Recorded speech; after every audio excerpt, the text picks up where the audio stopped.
জানাজার নামাজের সময় কেউ জুতা খুলে সাইডে রাখে, কেউ খুলে জুতার উপর দাঁড়িয়ে নামাজ পড়ে, কেউ মোটেই জুতা খোলে না। কোনটা করা উচিত? প্রিয় দর্শক, আপনি ঠিকই বলেছেন। জানাজার নামাজে তিনটি চিত্রই দেখা যায়। কেউ জুতা পরিহিত অবস্থায় সালাত আদায় করেন, আবার কেউ জানাজার নামাজে জুতা খুলে জুতার উপরে দাঁড়ান, আবার কেউ জুতা খুলে জুতাকে সামনে রেখে খালি পায়ে মাটির উপর দাঁড়ান। তিনটার কোনটা সঠিক? উত্তর হলো, জানাজার নামাজে আসলে তিনোটি করা যেতে পারে।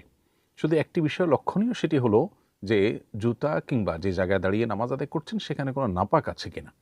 আপনি জুতা খুলে সামনে রেখে যদি মাটির উপরে পাও রেখে সরাসরি মাটিতে দাঁড়িয়ে আপনি নামাজ আদায় করেন, সেক্ষেত্রে যেই জায়গায় দাঁড়িয়েছেন সে মাটিটা পাক হতে হবে। নাপাকের কোনো কিছু দেখা যাচ্ছে না, কোনো আলামত নাই, এর মানেই সেটা পাক। এটা পাক আছে কিনা এর বাইরে আলাদা করে আপনারা অনুসন্ধান করার চেষ্টা করার কোনো প্রয়োজনীয়তা নেই। বরং শুধুমাত্র ওই জায়গায় নাপাকের কোনো আলামত চিহ্ন নেই, আপাতদৃষ্টিতে সেখানে কোনো নাপাকি থাকার কোনো প্রমাণ আপনার কাছে নাই, অতএব সেটাকে আপনি পাক ধরে সেখানে নামাজ পড়তে পারবেন।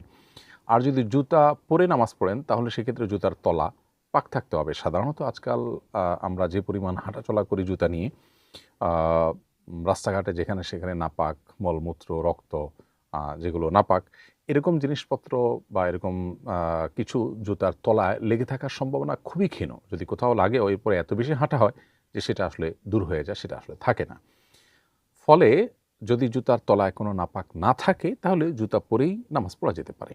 আর জুতা খুলে যদি জুতার উপরে দাঁড়ান সেক্ষেত্রে একই কথা, যে জুতার নিচে পাক থাকতে হবে। যদি থাকে নামাজ পড়তে পারেন। তাহলে খোলাসা কথা হলো, জানাজায় আপনি জুতা পরে নামাজ পড়তে পারেন, জুতা খুলে সামনে রেখে বা পেছনে রেখে সাইডে রেখে আপনি মাটিতে দাঁড়িয়ে নামাজ পড়তে পারেন, অথবা জুতা খুলে জুতার উপরে দাঁড়িয়ে নামাজ পড়তে পারেন। ব্যাপারটা এরকম না যে জানাজার জন্য জুতা খুলে আলাদা করে দাঁড়াতে হবে, এমন কোনো বাধ্যবাধকতা নেই।